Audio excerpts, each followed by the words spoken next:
চিকিৎসকদের জন্য একটি স্বতন্ত্র পুলিশ বাহিনী বা স্বেচ্ছাসেবক বাহিনী গঠন করতে হবে।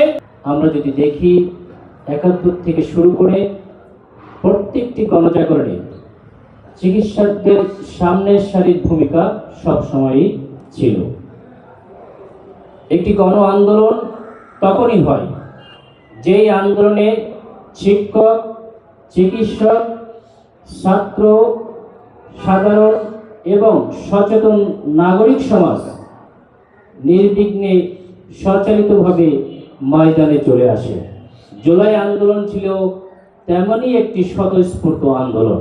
আমি স্বাস্থ্যমন্ত্রীকে অবিলম্বে বলতে চাই, চিকিৎসকদের জন্য একটি স্বতন্ত্র পুলিশ বাহিনী বা স্বেচ্ছাসেবক বাহিনী গঠন করতে হবে। তাদেরকে প্রোটেকশন দিতে হবে যেন এই জাতিকে সত্যিকারের তাদের চিকিৎসা সেবা দিতে পারে। স্বাস্থ্য সেক্টরকে যদি আমরা উন্নত না করতে না পারি, তাহলে মানসিকভাবে প্রতিবন্ধী রাজনীতিবিদ বা রাষ্ট্র ব্যবস্থা যদি তৈরি করি, জাতি কখনোই তার মুক্তি পাবে না।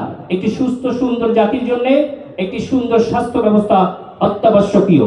তাই আসুন সেই অত্যাবশ্যকীয় স্বাস্থ্য ব্যবস্থার পিছনে যারা আছে সেই চিকিৎসকরাই, যাদের মাধ্যমে, যে মেশিনের মাধ্যমে এই প্রোডাক্টকে আমরা সবচেয়ে সুন্দর করতে চাই, সেই মেশিনের প্রতি আমাদের যত্ন নিতে হবে, সেই চিকিৎসকদের প্রতি আমাদের দায়বদ্ধতা থাকবে। স্বাস্থ্যমন্ত্রী এবং সরকারের প্রতি আহ্বান করব, চিকিৎসকদের সুরক্ষার সকল আইন অনতিবিলম্বে বাস্তবায়ন করুন।